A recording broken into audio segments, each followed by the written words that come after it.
The following program is a Nighthawk Network presentation.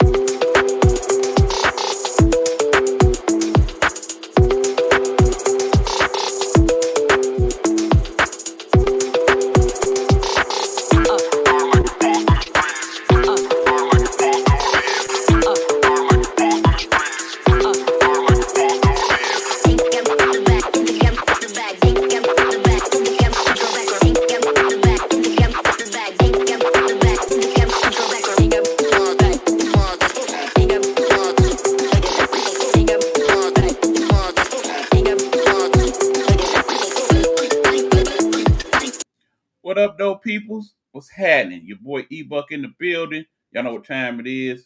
It's Wednesday, trying to talk sports with my good friend, my main man, my brother, Hugh Lee. What's going on, Hugh? What's good, E-Man? How everything going? Well, it's been kind of a quirky week on this end, but I'm definitely doing better than some of the teams and some of the players this week. We will definitely get into those discussions today here on the show we call the Guru Sports Session.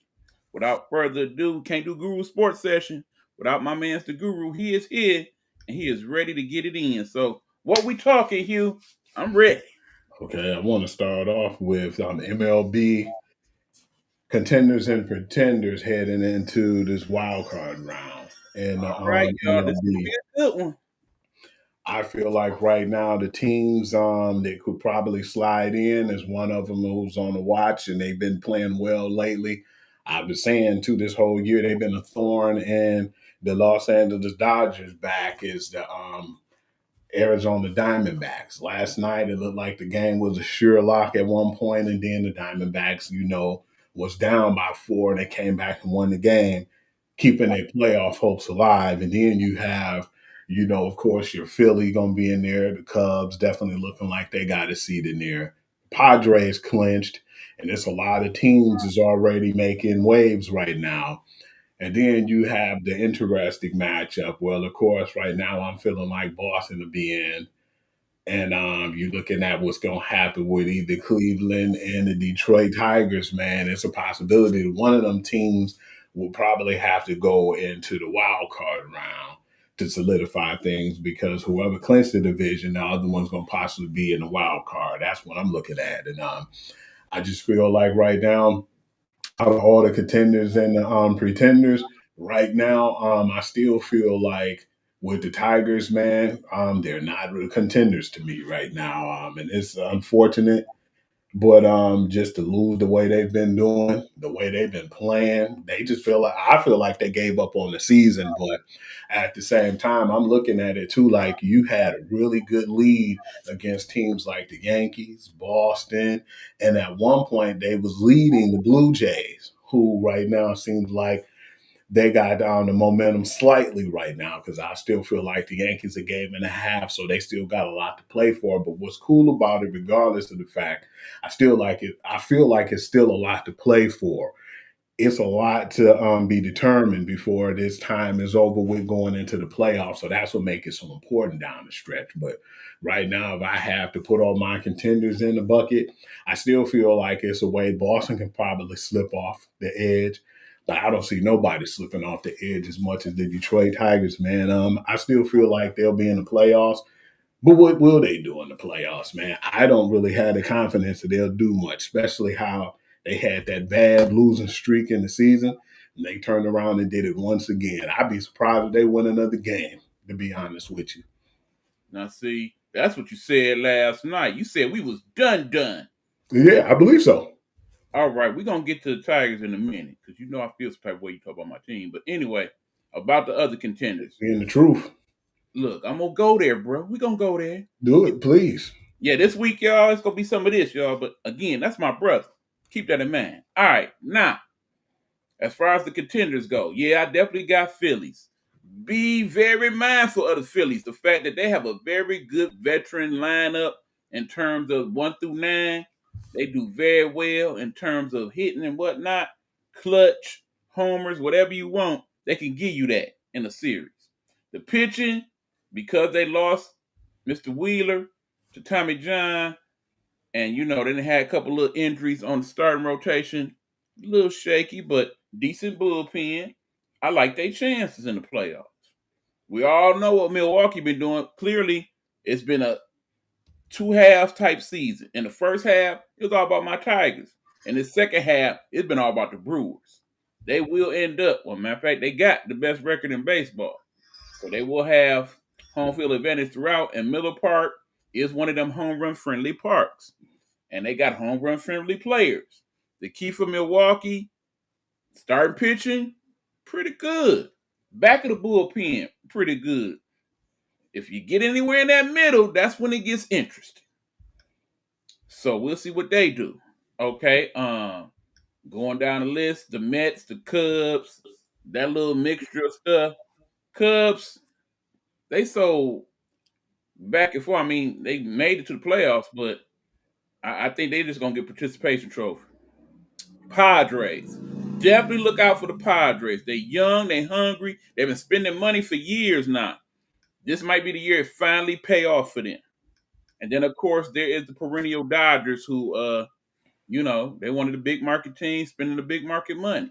They supposed to be here. Plain and simple.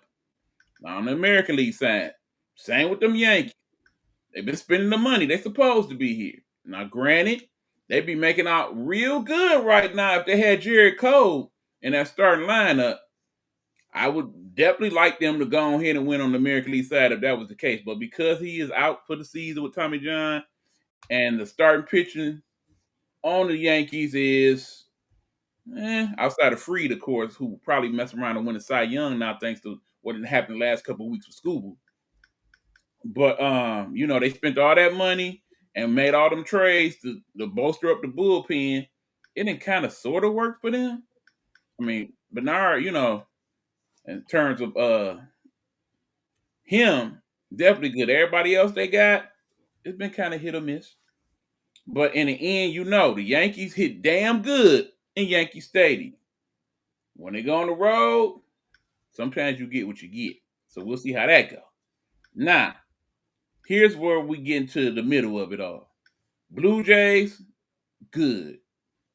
But they do have those tendencies to kind of fall off for a couple games. They can't afford that now in the playoffs. We got the Astros on the verge. They right behind the Tigers there in that wild card spot. You got the Mariners that made the playoffs again. They made some bold moves during the trade deadline. The boldest one was, of course, getting Suarez. He hit homers. You do hit homers. You play a decent third base, but it's inconsistent as hell outside that. It's feast or famine. Much like our guy Riley Green. Either he's hitting a home run or he's striking the hell out. Ain't too much in between with him. So there's that. Cleveland, like it or not, they going back. I think much like the situation with the Tigers, I think it may just be participation trophies. But that being said, it's been said to me not only by my brother, but by several other people last couple weeks I talked to, the Tigers are done. They're not even making the playoffs. Let me point out three things. Just three things. One, right now they are one win behind their whole win total for last year. Last year, 86 wins got them in the playoffs. This year, 86 wins may not get them there. They have to win at least 2 of these 5 games to make the playoffs. Obviously, we would want them to sweep it on out, but when you done lost 15 of the last 16, it don't look good. That's why my man's over there, he done stuck a fork in them already, y'all. He threw with the Tigers, okay? He got the poker face, so you can't never really tell, but I got the receipts. He done with them. He done with them. Oh, you don't got to sugarcoat it. I definitely don't have faith after losing that many games, man. And I get it. But then the same token, we got, on the other hand, the hottest team in baseball, which is actually them damn Indians, who done won 14 out of the last 15. They on fire right now at the right possible time. I get where you're going with this, though. With both of them doing this, something going to have to give, man. Mm-hmm. So my whole thing is this. They got 2 games left against the Guardians. One right now playing as we speak. Recording a little early, but rain delay right now. That might be advantage Tigers. But anyway, I do believe if we win one of these games with Cleveland and one of them games with Boston, we in. And in the end, it's about getting in. When they got in last year, it was nice and all. I myself felt like y'all win a series, that's cool. So when we beat Houston, I was cool.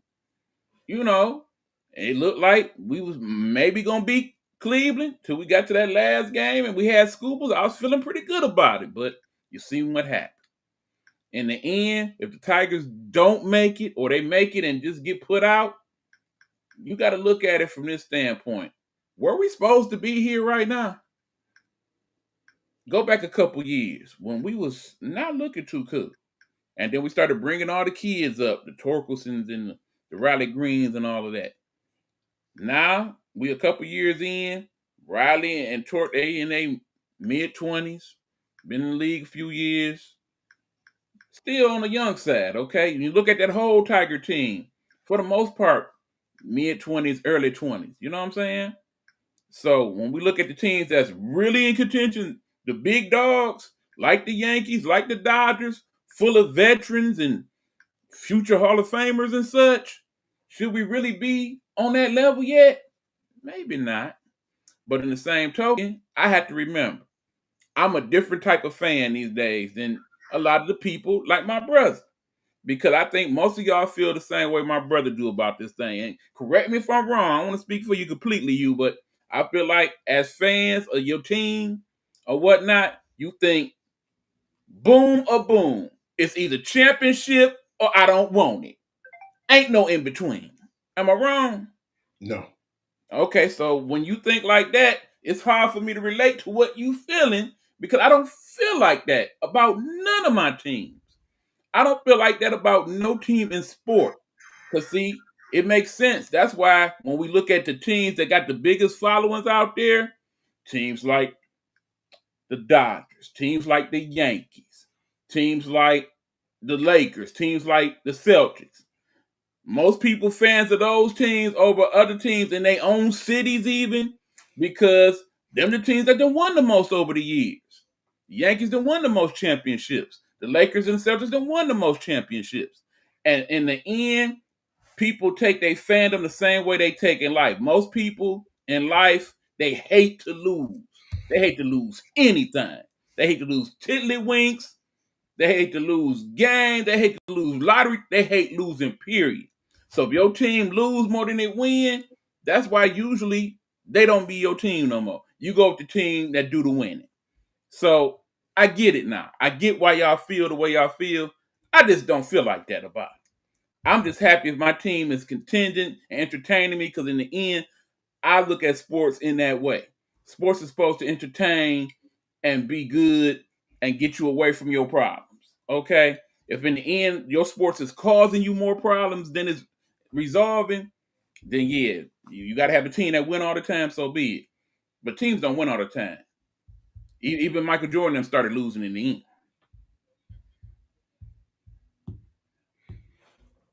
Okay. I still feel like with them, man, to the point where it's not like I really just totally feel like they couldn't make a splash.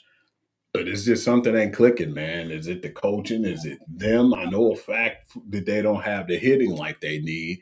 They're not going to pay the money like that to be putting out there. They don't And have that that's big the market other part of money. this equation, my So brother. that's what I look at too. And it's like no matter how much we be like, man, they need to get this person or that person. The money ain't big like that, man. So I feel like the best they could do possibly right now, like you said, if they even don't make the playoffs, we still have a point where we need to get the draft picks. We need to see what we have, and we need to take it from there because a lot of teams are built from the draft. It ain't too many teams that you see now besides some of the big market teams who had that big market money who could do so.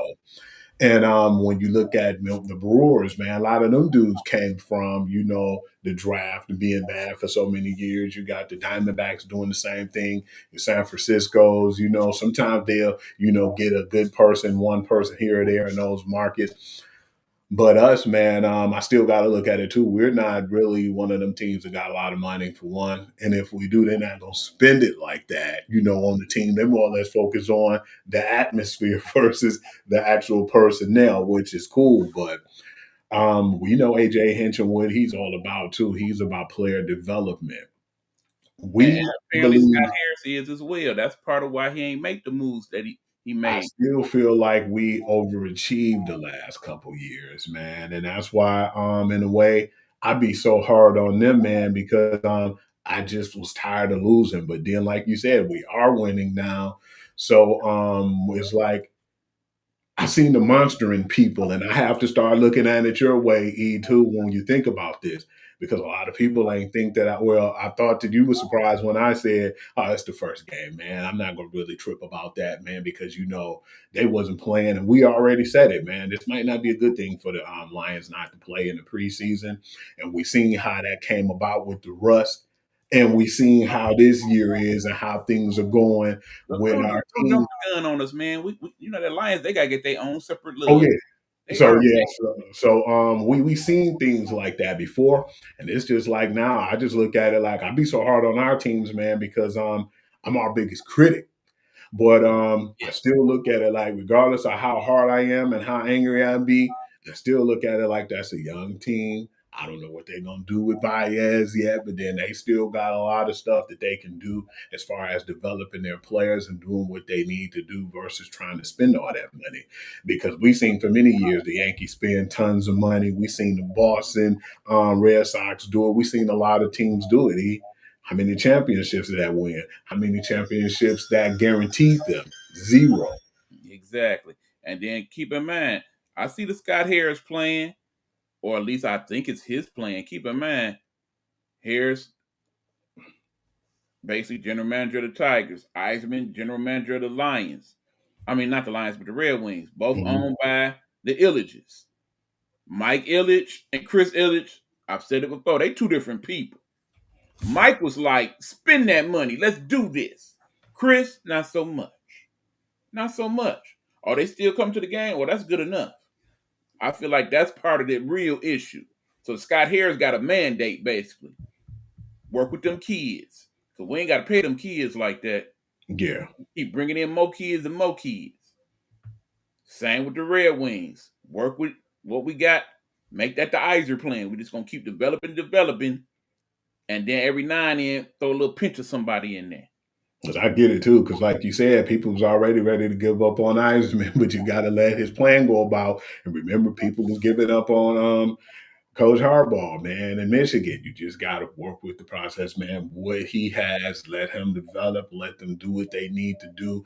Then you can, determine that, man. And he built what we have again is another championship roster, another championship team. We have it where it's right back almost a borderline rebuild, but still, I like what we have, and I like a lot of the, people we got from NIL and everything we're doing. So I believe we're still going to be in good shape, but at the same time, just gotta let it grow, man, and trust the process right now. And as much as I hate to say that, I know that's some of the truth behind it, though. Brother, I give you a lot of respect for what you have said. It is showing growth on your part to consider my thoughts and analyze how you feel and see the good and bad of it. Like I said, I see the good and bad of what you say as well. You do know that, right? That's the way it's supposed to be. We ain't gonna always be on the same page. Kumbaya, man. Kumbaya. All right. So yeah, that's it. So this is the last week of the season. Let's see where we at next week. Next week, obviously, we're gonna be talking MLB playoffs. Let's see what the matchups look like. Let's go from there. All said and done, I still got the Dodgers. Yeah, because I don't care who got the best record. It's all about who got the best depth and who's going to play well at the right time. We see it every year. We be like, oh, this team look like they're sure locked to go to the World Series. Guess what? Brewers will be out in that first round with a shocker. I'm like, damn, Arizona Diamondbacks just beat them But people cannot sleep on them boys. I was surprised that you actually, and that was something that I didn't expect to hear from you. And you was like, "Yeah, Hugh, man, you was on to something when you was talking about the Diamondbacks, man. Them dudes look pretty good. It's like Corbin Carroll and them young guys is now what I didn't. That's what was the red light. Well, I mean, that was the green light that clicked in me yesterday when we were talking. I was pissed off about the Tigers when you was like, man, Arizona Diamondbacks, they got something going on over there. I had to think about it. One year they went to the World Series, overachieved. Big Next year they didn't make it. Last year they was knocking on the door. This year they're still knocking on the door with an opportunity. So you just got to basically, with those young players, man, got to see what they can do. And before you start spending all that big money, let them kids grow. I think what's going to ultimately haunt them in the end is the fact that they in that division. It's a hard division. Dodgers and the Padres and the Giants and all them is in the mix right now. So that's that. All right, what else we got, man? Don't want to take away from nothing, E man. It was like a new a update in the news. You already figured it was coming. It was NFL news. Chris Godwin was a full participant, so yeah, he'll be playing Sunday. And they need that brother bad because guess who ain't playing this Sunday? Luka. I definitely saw that. That was definitely a heartbreaker. Yeah, Mike Evans on the shelf for a few weeks, y'all, but he won a several. These injuries starting to kick in. That hamstring been bothering him for like the last 2-3 years. Truthfully. Okay, man. I want to talk about the WNBA playoffs because that shocked me and it shocked you and a lot of other people who's probably paying attention to it. We want to talk about that playoff update, man, and we want to give our flowers to my homegirl Asia Wilson too, man. Back-to-back years off of MVP, and I think that that's something that we need to talk about. But yeah, man, how you like the WNBA playoffs right now, man? Because I've been pretty excited, man. This has been really one of the better playoffs and a shocking playoff. Because if you told me that some of the things was gonna happen, like the Liberty being out and certain things of that nature, I'd have been like, "Ain't no way." I'd at least thought that they would have got, if they did get knocked out, they got put out in this round. But different year, different team, man, and that's the whole thing about it, man. It's like it's anybody's game, and I've been liking what I've been seeing, man.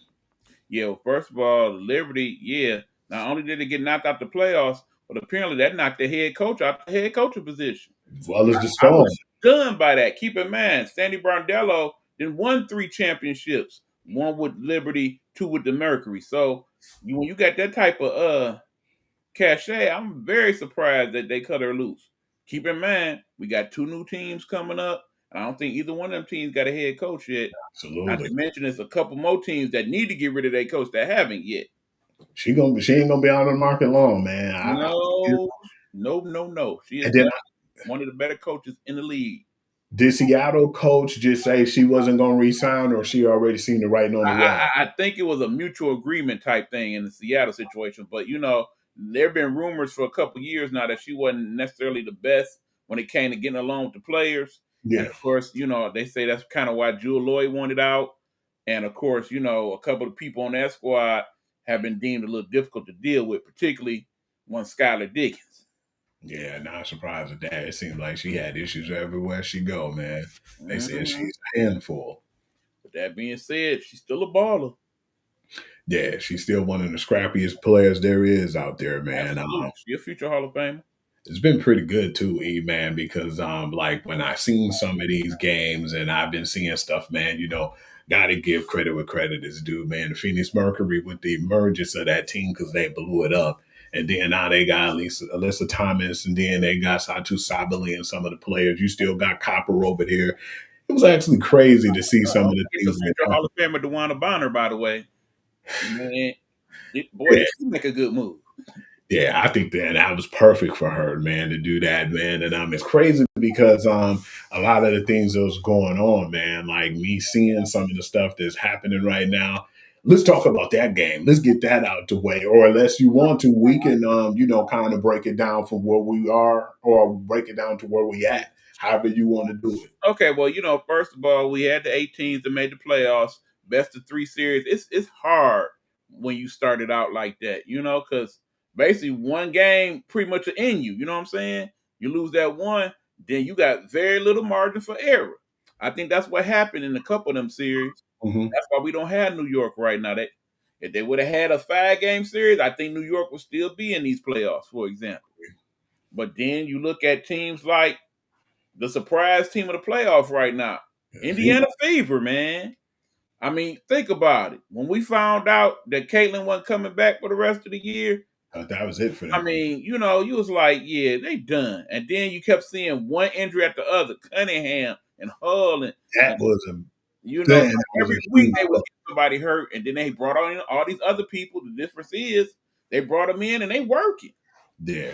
Shout out to people like Odyssey Sims that's getting it in. Then of course they had the kid that came out of Arizona, but then she messed around and got hurt for the rest of the year. I mean, it's just they didn't plugged and played, and they got them where we going right now.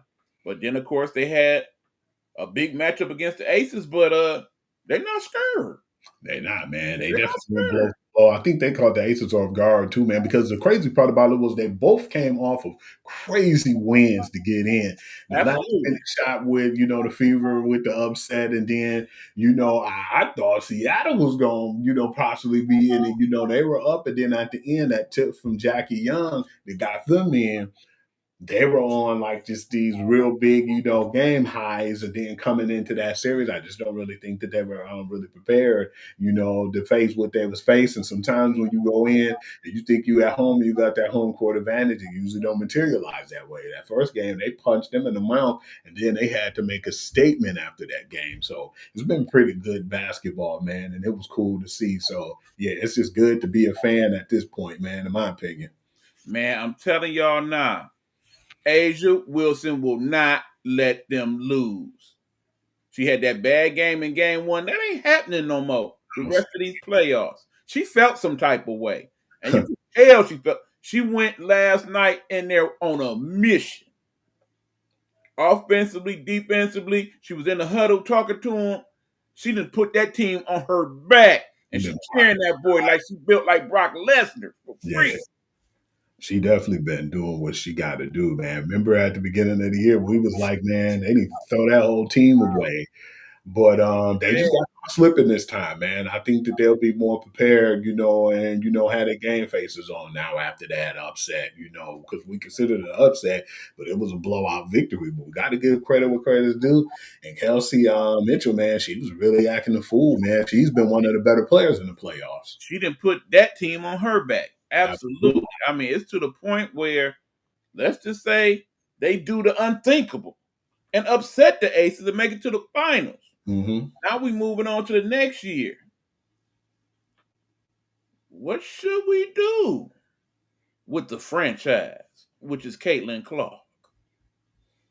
Because in the end, now that Kelsey has emerged as the true leader on that squad, do we have an issue next year? It might be There's his some big quarterback controversy like scenario there. Something to keep an eye on.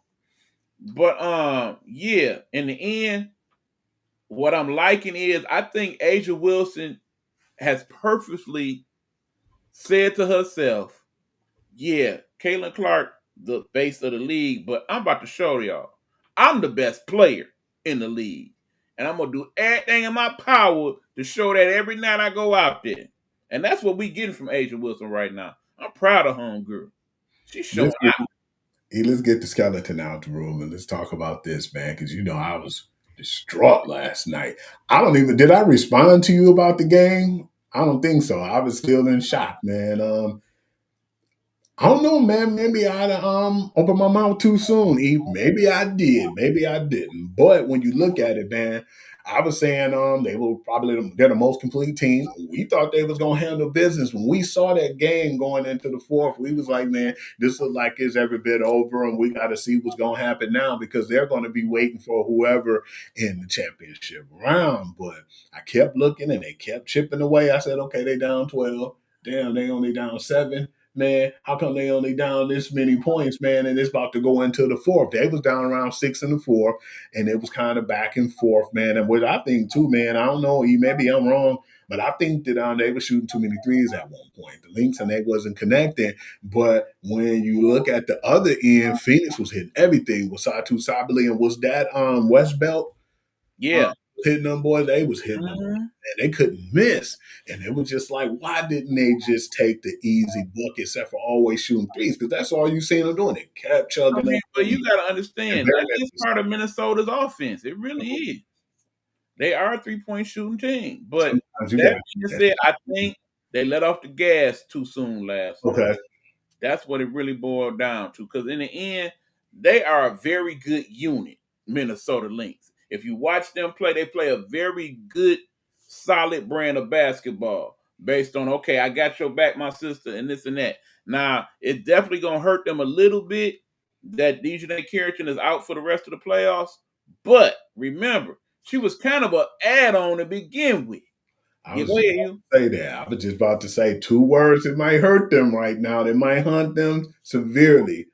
DJ Carrington, her being out, that was a huge blow. Yeah, even though she was just added addition, but her defense and her will to break people down, And her grit.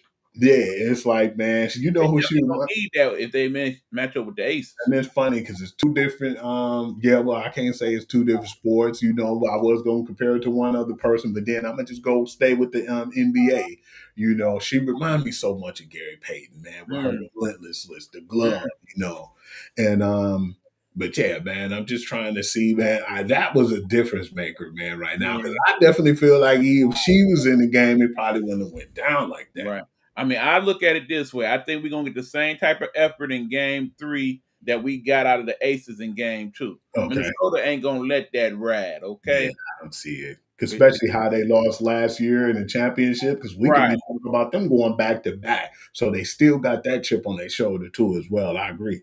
absolutely. And in the end, what we got last night was the biggest comeback in WNBA playoff history. They should be embarrassed, because I was embarrassed for them. Yeah, so yeah, I think they recover from that. I still say they win this series. I still say it don't even go 5. But E we shall man, see. let's give our girl her flowers, man. You know a little bit more about her than I do as far as a professional and collegiate career, man.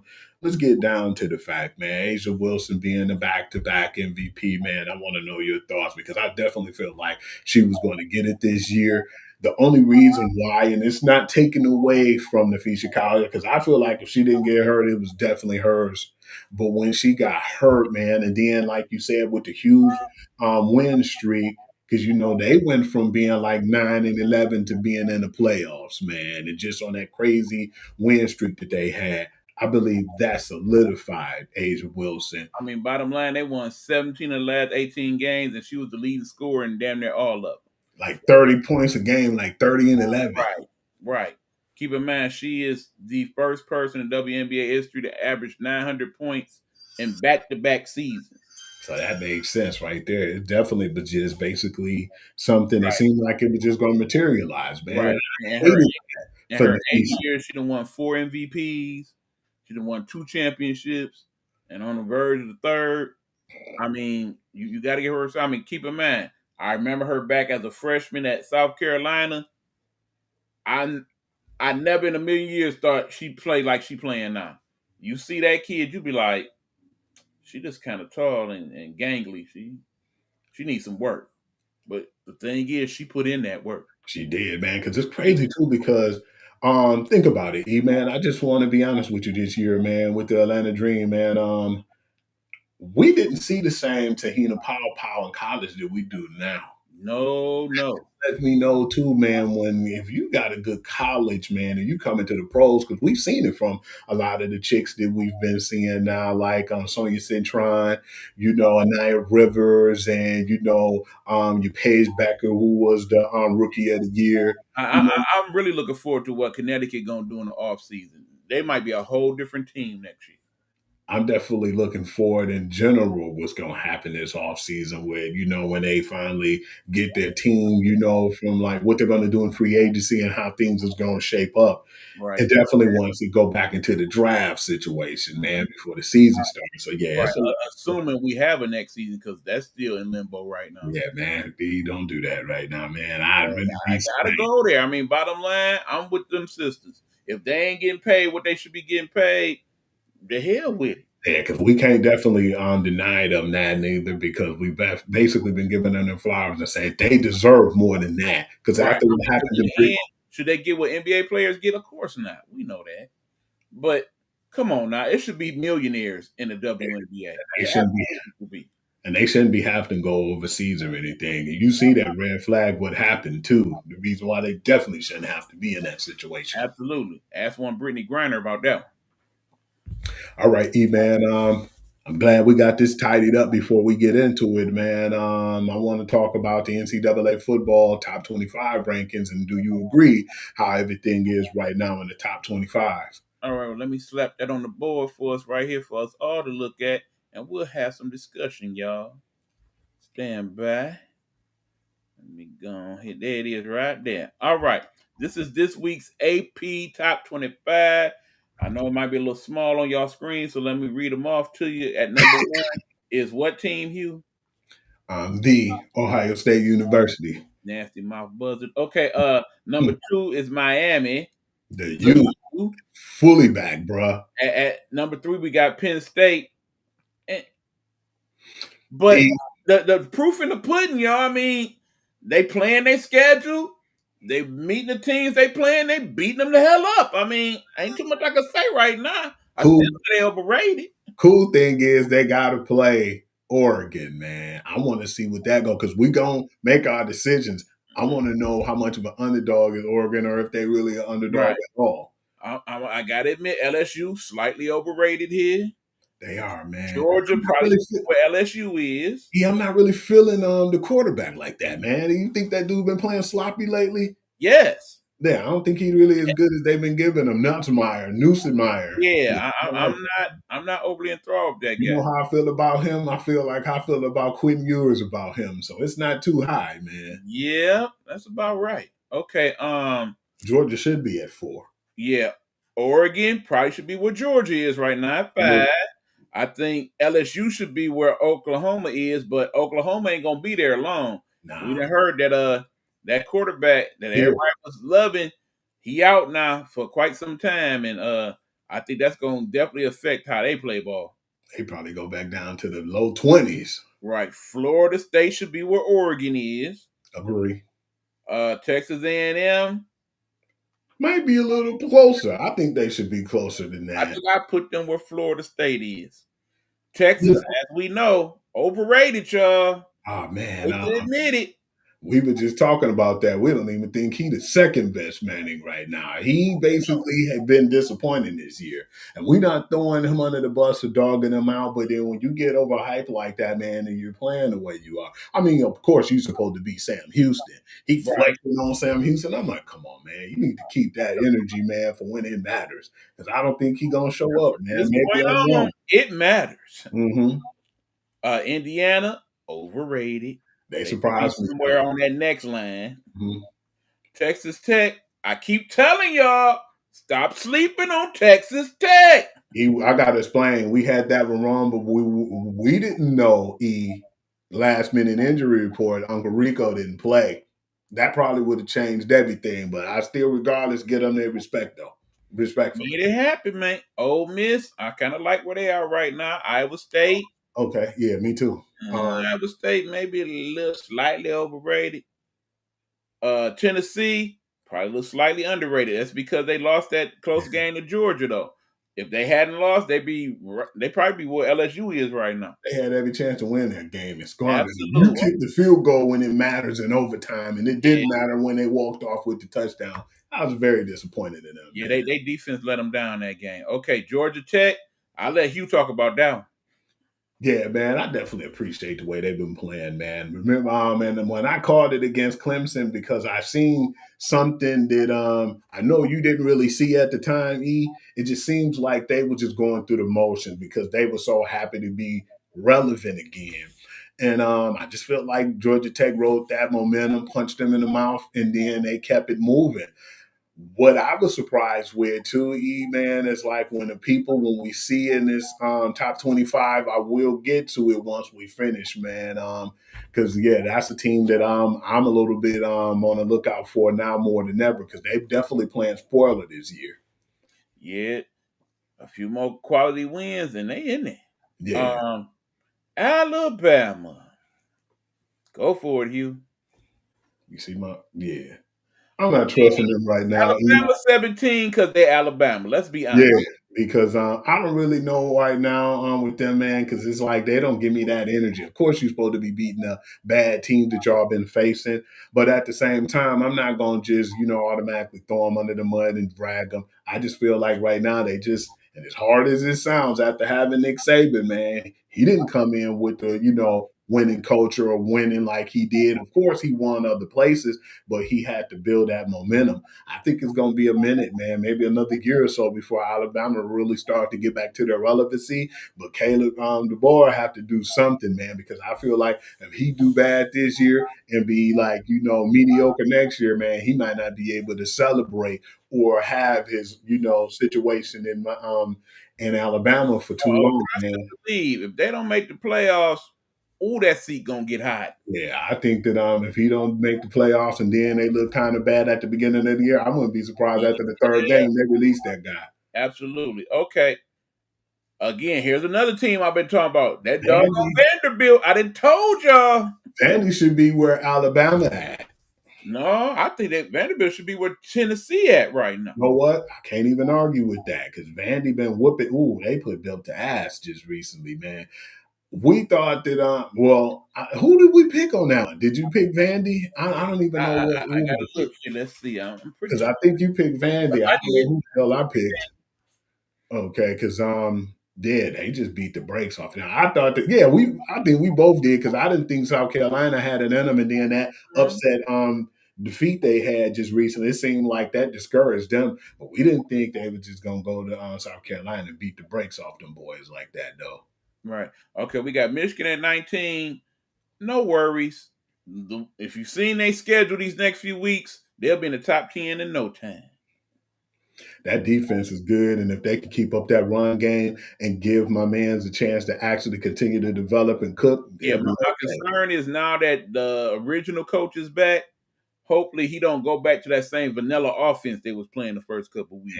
Yeah, they need to just, continue to keep it wide open. Let that brother run and scramble and do all the things he's been doing that make them look so much better. Yeah, because that dude been running crazy, man. I think he's been the best running back we had in a long time. Between him and, like I said, with the kid Underwood looking like a taller Denard Robinson, remember Shoelace? Yeah. Yeah, they on the verge of something there. Okay, Missouri.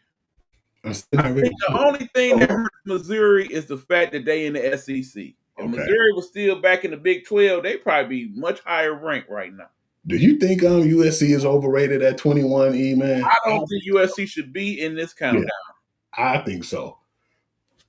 Notre Dame, now that surprised the hell out of me being 0-2 still ranked. Come on, E. I mean, it's crazy. It's teams out here now 4-0, not ranked, and a no-win team is ranked because they are Notre Dame. Only because they are Notre Dame. Like I said, they in the playoff until they ain't. Illinois should definitely not be in here, man. They should have got bumped all the way out after that loss. They probably should be right about at 25. TCU probably should be where Notre Dame is. And BYU, I'm still not sure about them right now. It's a question. Up for interpretation. Yeah, it's a big question mark with me, man. Yeah, but that's our top 25 of the week. That's what we're looking at. Won a lot of great games last week. Not really. So that's why we was better off just kind of going through it that way. I'm glad that we did it that way because the game's been kind of rough, man. It hasn't been what we expected. Hopefully that pick up, man, because it was a lot of blowouts. And some of the games was good, but, it wasn't many. A lot of conference play starting this week, so hopefully that will bring some better results. E-Man, you already know what time it is, man. Let's go ahead. If you want, we could take a break right quick. We like 40, almost 44 minutes in. Mm-hmm. Yeah, let's take a break and then get into the NFL. Absolutely, y'all. So when we come back, time to talk about the grown folks, NFL, what happened last week, and what's going to go on this week. This is Guru Sports Session. Me and my bro, Hugh Lee, talking sports with y'all. We'll be back. Hello, hello, hello. It's another glorious day, my T-Sippers, and you know what time it is. I hope you have all of your comforts together because it's time to dish tea. And you're dishing tea, darlings, with Big Meat. Can't wait. It's time to dish tea with Big Meat. It's time to dish tea with Big Meat. It's time to dish tea with Big Meat. It's time to dish tea with Big Meat. Darling. Hold up.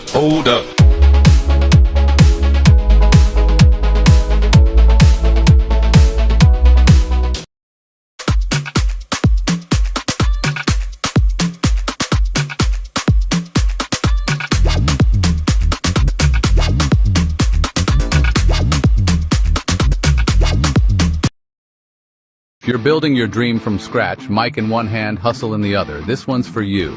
Road to Stardom Network and Nighthawk Network present a podcast for the indie by the indie, all genres, all grinds. From hip-hop to metal, jazz to trap, we're breaking boundaries. And it's not just artists.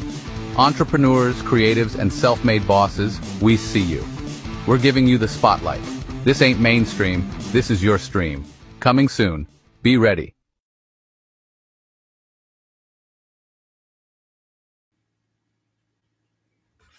All right, y'all, we are back.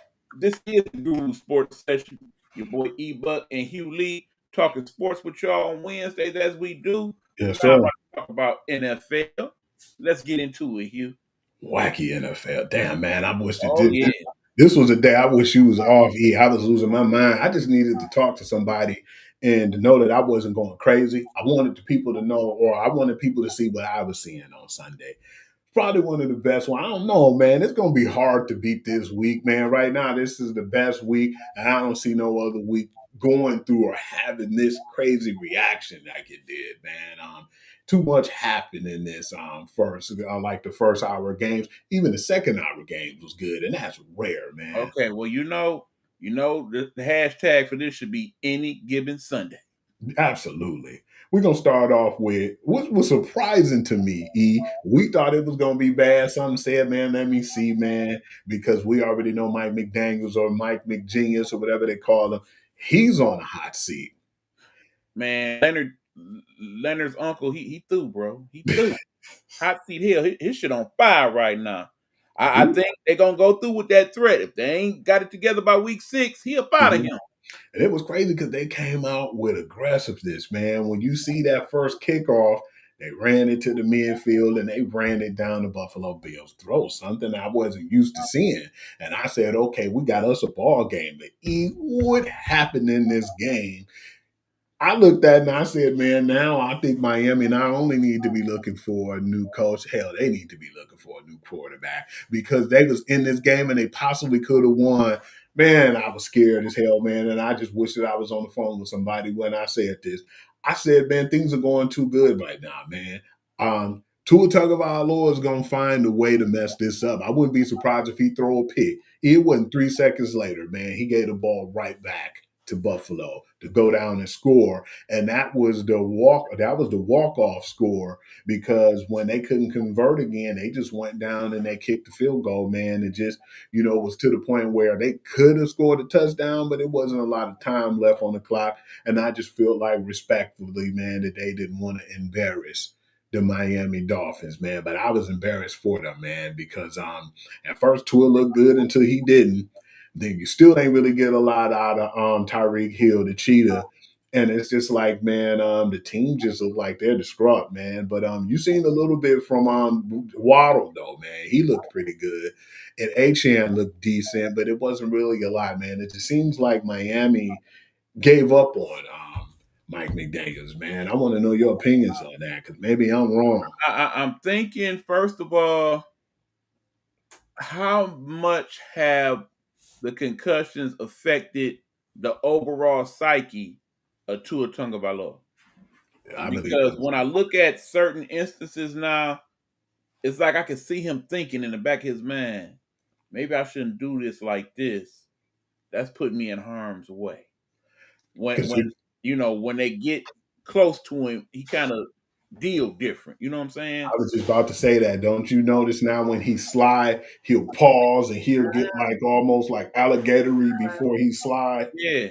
Yeah, it's like, man, he's not the same person. I mean, even It's when they get close to him, he kind of first thing he do is kind of move that head out the way. yeah, he not playing freely like he used to, No. man. I mean, that's why I think, if they do make that move, they're gonna have to consider all factors, including quarterback. But I'm looking at that team. There's a lot of good pieces on that team. I'm looking at it like, okay, we get to the trade deadline, they ain't did nothing. It's time to put that boy on fire and start selling some stuff off against some picks. You could get that Bradley Chubb, Tyreek Hill. You got HN. It's First teams that should be over there trying to see what they could buy is them damn Cowboys. oh man, we definitely gonna get into them, Oh, man. yeah. And by the way, too, that final score was 31-21. I think I took the points on that one. And I think we both did, because unfortunately, we just don't think Miami is what we thought that they would be when Mike McDaniels first came over there. Like he said, Leonard's uncle. Bad right now, y'all. Yeah, I think he on his way out. He might be good as somebody's coordinator. But Yeah, I think that's ultimately what we'll see him do. Go back to being a coordinator. I agree. Man, what's up with my man Jake Browning, man? Do you remember what he said last year when they beat the Minnesota Vikings? Y'all should have never cut me, man. They put that on their page as a meme, and they cut you for a reason, man. I'm trying to see this dude's stats in that game. He had 140 yards, 17 to 20, 19 to 27. He had a touchdown, and I think both of his picks went back for touchdowns, bro. Sometimes, am I right about that? I think both picks went back for that touchdowns. don't tell the real story. He wasn't that good. He wasn't that good, especially that second half. Man, that dude like a bootleg wannabe Brett Favre, dude. He got an arm, but he ain't got that kind of arm. And he get to them points like, I could do this. I'm just as good as. No, you're not, sir. No, you're not. You're not Joe Burrow. You're not even close. Wentz didn't even have to trip out like that, man. Wentz was like average at best. He was 14 to 20, 173 yards, but he had 2 touchdowns, man. He scored when he had to. I think the hero of that game was the ground game, man, and the defense, because Jordan Mason went crazy, man. He had like 116 yards on 16 carries, and he had 2 scores. But I had to give credit to the defense, because what I've been telling you that for the last few games I've seen, I'm kind of worried about that defense. They're ferocious. But you got to give credit what credit is due, like we've said before, man, without even trying to get all controversial about it. We always felt like Brian Flores was a great coach, but then, that's for another show and another day. But Exactly. defensive coordinator, he always been good, man. Yeah. Oh, hold on. Come back here, me. My bad, y'all. But no, I was reaching for yeah. When we talk about Flores, people like him that don't look like us, they get multiple chances in this league because of what it happened, the way it happened, and what color it all came in. I think it's a little different. That's all I'm saying. Explain that 48-10 for me, man. It's like, damn, they're going to have a long season, man.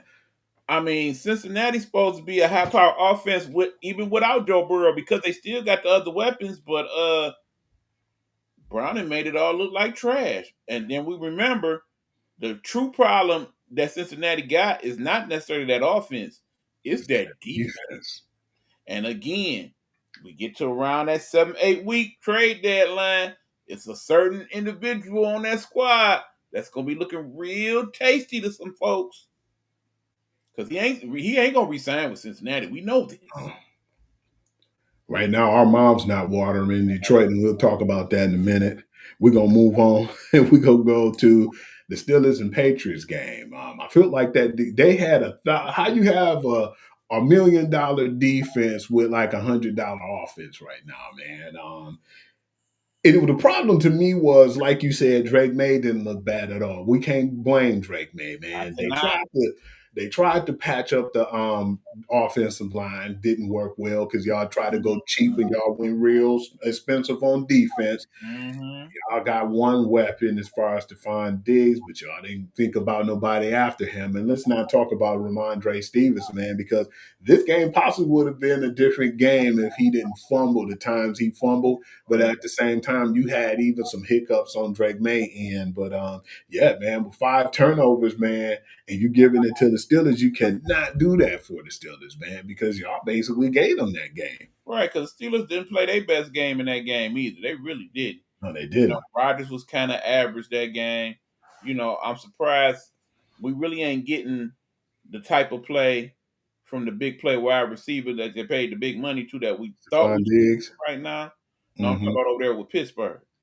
Oh, man, you know what, E? I'm glad you said that, too, because a lot of talking heads been talking about that, man. What the hell is going on with DK Metcalf, man? He definitely hasn't been, showing up as of late. No, he has not. Because you know who the shining star was on that team at receiver, and it wasn't him, man. Because when I was looking at the stats recently, I said, "Oh damn, it was my man's." And I can't even say really that he really stood out. He just basically got in the end zone when they needed him to, and that was on Calvin Austin III, man. Mhm. His name is on there, but you don't hear nothing from DK Metcalf, man. It was like Right. that dude has been. I think he basically targets Freiermuth more than he targets DK.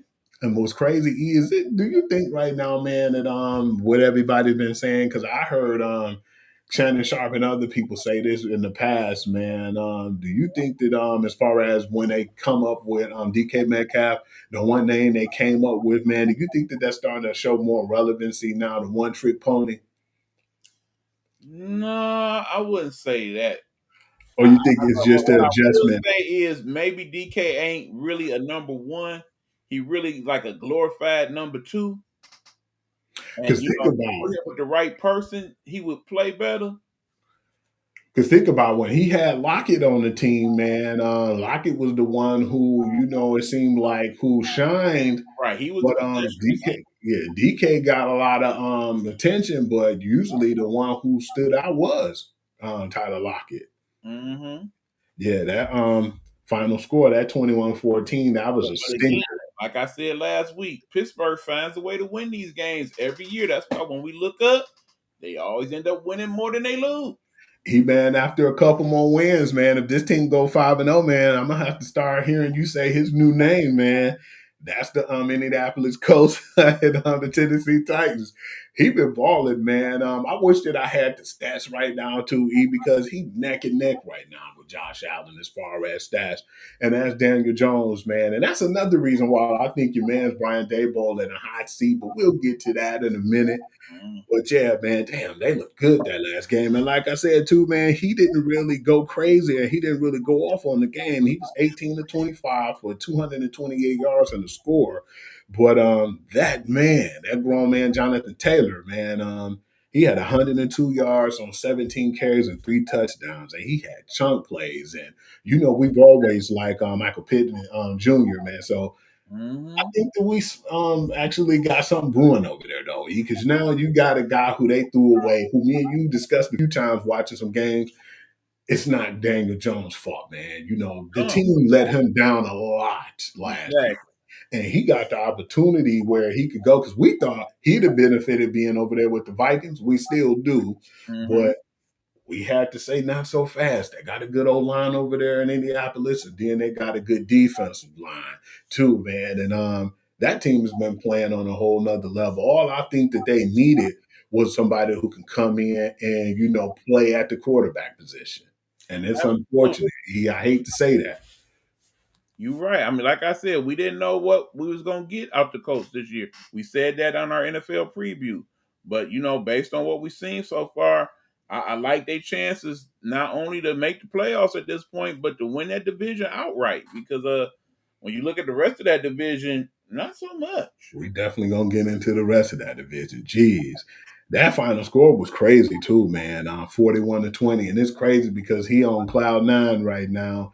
And while his other team, man, is like to the point it's going to be feast or famine.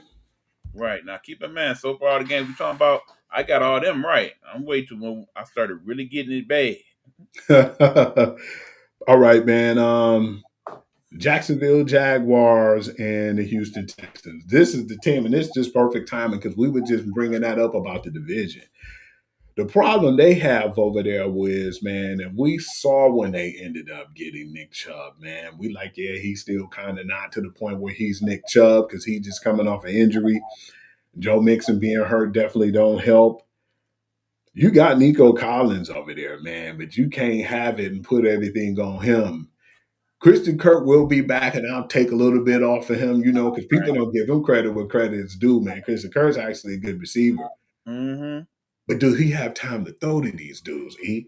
You know That's I was the gonna issue. come and confront you with that. When did he have the time to throw to these dudes? That's the issue. And keep in mind, yeah, he a mobile quarterback, but hell, even the most mobile quarterback, when they ain't getting proper time to set up, had issues. We'll definitely talk about that in a minute. But They was giving each other the game. right.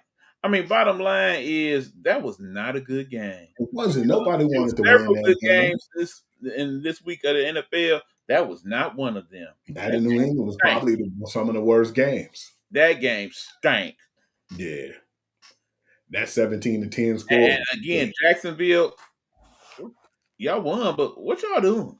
The only person who really seemed like they did anything impactful was your man's Travis Etienne. Oh, that's my guy. You know, I love that dude. A healthy Travis Etienne is dangerous, man. Absolutely. We're gonna go off now. We're gonna talk about this game right here. And I can't say me and E had any disagreements. We agreed. Most times he know that I fight for my boy Bryce Young. But I said, yeah, E, I just think that the Atlanta Falcons in this game just came in and felt like they could put on their uniform and go and intimidate these dudes. Yeah, they looked over the Panthers, no doubt about it. And it didn't happen. Because most times I go tooth and nail for that kid, but he didn't do anything. He had 121 yards passing, 16 to 24. Nothing else. He did his job. Plain and simple. Hey, that's all you can. That's what you got to say too. He did his job. Crazy thing about this is too, E man, is Michael Penix, man. He had 172 yards, 18-36, and them 2 picks. A lot of people was like, "Oh man, are they ready to put back in Kirk Cousins?" I said, "No, man. It was just a brutal game, and they had to save him, man. And for one, to keep his confidence, and 2, so he wouldn't get hurt." But yeah, man, when they benched him, a lot of people looked into it farther into it than what they should, and I didn't see nothing about it, man. Nah, that was just one of them. Yeah, we ain't winning this. Go ahead and rest up. And some teams, like you said, had teams' numbers, man. That 30-0 victory was one of them shockers. Right. I mean, again, especially in that NFC South, Mhm. see, like, whenever they play each other, it's always a little different, and you don't quite know who's gonna win. We got the wild couple of games back to back, man. And we're going to start off with that Rams-Eagles game. That's why I think I got you on that one, E. You did indeed. But it wasn't just me. Most of the talking heads picked the Rams to win that one too. And it wasn't like I was doing cartwheels, man. They barely won that mug. Barely. I thought that at first, man, that the Rams was going to walk them off because the Rams are not intimidated. Yeah, if you look at the first half of that game, the Rams was definitely in control. They're not intimidated. They're definitely not afraid of them. Their defense is just as good as the Eagles. People don't give credit where credit is due with the Rams and how good they drafted, man. Right. First, and some of the guys they got off their draft. Jared Verse is the truth. What's his teammate name? Because he was disruptive yesterday too, man. I mean, on Sunday. But yeah, that tandem, man, and just that front is dangerous over there. Absolutely. Not sleep on them, man. Imagine if old boy would have stayed a couple more years. Oh, man. Man, I don't even think about that. Aaron Donald. Right. Who was interestingly at the USC game last weekend for whatever reason. Man, this game was really wild, man. It was to the point where when I was like, man, I don't know, man, the Eagles might be in trouble. But when they got to 21-26, I said, man, I think that they can probably do something here. They ended up scoring and went for the 2-point conversion. That 2-point conversion didn't happen. And then Stafford got the ball, and Stafford did what he do best. His targets with Devontae Adams and Puka, they were just marching down the field, man. And Kyron Williams, too, man. That's just a really dangerous, well-coached team. They just ran down the field, man. And when they was going to get that field goal, I said, dang, he got me on this one right here. And that's when the miracle happened. They blocked that field goal and ran that mug to the house. We seen 3 blocks, E, in the last, 2 minutes, and I was watching Red Zone, man. Right. So it was like, crazy. Game, people was just starting to block field goal. I mean, it's crazy because if you look at it this year, it's been kind of feast or famine with this kicking game for most of these teams. Yeah. You got a kicker, and they kicking like ridiculous 50 and 60s, or you got a kicker, and you look up and, damn, we got to get rid of dude. You know what's funny to me too, E? I'm glad you mentioned that, man, because that was something that I forgot that I had to slide in and get rid of Young Way Cool because the guy was 5 for 5. The kid that they got, the Romo kid, and Mhm. he looked great that first week, man. So they like, man, Young Wayne Koo missed some clutch kick scores, man, and I think he only missed just that one kick, and they was ready to get rid of him because they wanted to get rid of that contract. Then Yeah, you turn around and that dude couldn't make anything. They wouldn't have got blanked if he made the field goals that they had an opportunity. So it's like Young Wayne Koo looking good after all. You know where he went, did you? I mean, I still feel like he got a job, but he went to the Giants. I'm not surprised. Like I said, he wasn't gonna be a free agent for too long. He did. We're gonna talk about that other crazy game, man. That final score was 33 to 26 after the walk off from the big man Jordan Hicks, who ran like 18.25 miles per hour to get that touchdown, Big man. dude was motoring, y'all. Big ups to the big guy, man. No doubt. This was another good game, man. I actually kind of feel bad for Aaron Glenn, man, because he was in 2 games. The Bill game they got blew out, but the other 2 games it could have went anyway. This one was one of them, but he started to make me believe even more. Even though we both love Baker, but he was telling me, Hugh, you can't get that man a lot of time, man, because he'll burn you. But with that game being said, it was funny to hear what Ty Bowles had to say about it. But when they got that kick, remember on red zone, they was like, man, this field goal to close this game out. Soon as they tried to kick the field goal, that got blocked, and he ran that mug all the way to the house. And I said, wow, this is crazy. But what the problem was, when I looked up, I said, damn, it's a minute and 24 seconds left on the clock. You can't give Baker that much time. And Baker did what Baker does, man. They marched that mug down the field and got that last minute field goal. And that score was 29-27. And I know Aaron Glenn was heartbroken, man. But it was a hell of a game, though. And it was a good effort on their part He because definitely was a good game. they're on 3, Yeah, but I don't know about you, but I kind of hate watching Ty Bowles coach. hey, Ty Bowles is so laid back. I know you Right. don't I like mean, this you type of don't coach. never really get what he thinking in that moment. He just be kind of standing there like kind of half not caring, half slightly confused, half, even when he get mad, it's like, is he really mad? One of my boys was making fun of me and said that I don't got no personality, and that's who I come off like, man. You don't know what I'm doing, and my face is weird. Like you don't know when I'm mad or if I'm happy. He was putting me in that category, which I thought was funny. I mean, yeah, you have your poker face at times, but you have your moments too. They just don't show as much as they could. Man, this was another bad game. I wish that this one didn't even happen, but we got to talk about it. First and foremost, though, big up to Marcus Mariota for getting his opportunity. No doubt. He every time they needed him as a backup, he's matured enough to where he could take that role and he can win you some games. Kind of Absolutely. remind me of what was my man's name? Was it Charlie Hurst? Clipboard Jesus. Yeah, Charlie Whitehurst, yep. Charlie Hurst. Yeah, he kind of remind me of that now, man. But yeah, I think Clipboard Jesus is Names in sports, disrespectful. by the way, that clipboard Jesus. That's I a always disrespectful name. right. Marcus Mariota did his job, 207 yards, 15 to 21, and a touchdown. But for the most part, that defense did good. But we can't even trip out on my man's Geno Smith, though, man, and said he played trash because he had 289 yards, 19 to 29, and 3 scores. It was just that the defense was a little bit better. And just all around, that was a more talented team, man. 'Cause That team ain't no good, bro. Them Raiders just bad. they ran away with that game, too. I think Why? the Raiders got those. Good, but They got those last minute points, like you say, put lipstick on the pig because that game was already over when a they lot of got trash those can other points at trash this point. points. Agreed. 'Cause But no, I like that the Commanders basically is like, okay, we got a slightly different quarterback. Let's play towards his skill set. So they ran a lot of design runs and RPOs and stuff that Marcus Mariota is good at. And that definitely helped. From his Oregon days. Yeah. Absolutely. 41-24, that's what we expected. We never expected the Las Vegas Raiders to be the cream of the crop, so we know they're going to have some more growing pains. Long season for them. All right, E-Man. I see you smiling a little too much, man.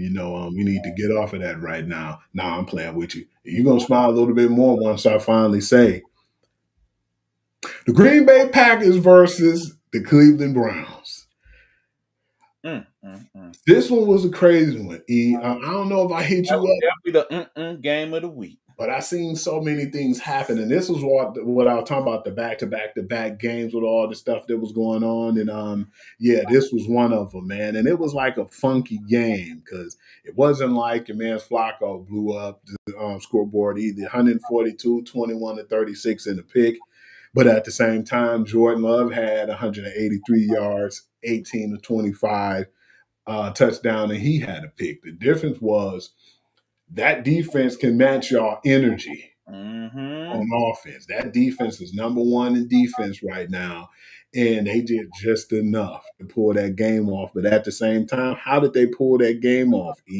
One thing, Judson ran the ball down their throat from the Cleveland Browns, but the problem was when the Cleveland Browns when the Green Bay Packers had the game in hand, Jordan Love was trying to play hero ball, man. And once he got that pick, man, the first thing I remember was grabbing me a snack and Scott Hansen saying, "Wait a minute, you guys, we got to get back to the Green Bay Cleveland Browns game. It's a red zone opportunity." And you seen where Jordan Love was trying to do too much through the pick, right there in red zone opportunity. They ran the ball in them dudes' throat, and that's when it was 10-10. After that, they got the ball back. I said it's still enough time for them to go down and kick a field goal and walk it off. But once he was going to kick that field goal, that was the third field goal blocked in less than 2 minutes. And when they blocked it, I thought they was going to run that back at first, but they couldn't get their hands on the ball. But when they finally did, guess what? The ball was at midfield. Part of the problem is, he played hero ball. The other part is, who's the running back for the Green Bay Packers? Josh Jacobs, and he didn't. You let them know that, please. He is not getting the ball enough on offense. He is not. He did get the ball, but more than I thought that he did. But it was just they was crushing him, man. He got 16 carries, but he should have still had more. More. But he only accumulated 30 yards. But yeah, he shouldn't have under 25 carries, 24 to 25 carries, man. He a big back. He can handle it. Hopefully they can do better on that end, but they locked up everybody else. Well, I said before, that's why I couldn't believe in the Packers like everybody else. It was people out there talking about, they could go undefeated. And I'm like, y'all on rocks. It was the guy on the team, one of them was saying, I forgot his name, and then right after that, they showed them get walked off on that field goal, and that what was that music? The Curb Your Enthusiasm music came on, which was hilarious. And I said, yeah, man, he prematurely said that. Right, because Jordan Love, he a good quarterback, but he going to have his moments. He definitely had his moment on that. Particularly when they not at home. Man, here go another game right here, man. I think that this was a good one. I don't know which side you was on this one. I think we both went with the Chargers on this one. Yep, we did. Denver, we seen them problems, man. For everybody who was saying, Sean Payton was the offensive coordinator over there, man, and it wasn't John Morton, man. I don't know. They've been looking really bad over there right now, man, on offense. They've been looking not really bad, but not as good as they was last year. And it's definitely a drop off from last year. His statistics was 153 yards, 14 to 25 in the score, and that wasn't good, man. That wasn't good enough. Justin Herbert just keep doing what he do. I still feel like he threw a little too much to 28 to 47, but he had a touchdown in the pick he did have. It didn't matter because he had Marion Hampton to help him out along the way. But it was just a really good back and forth defensive game too.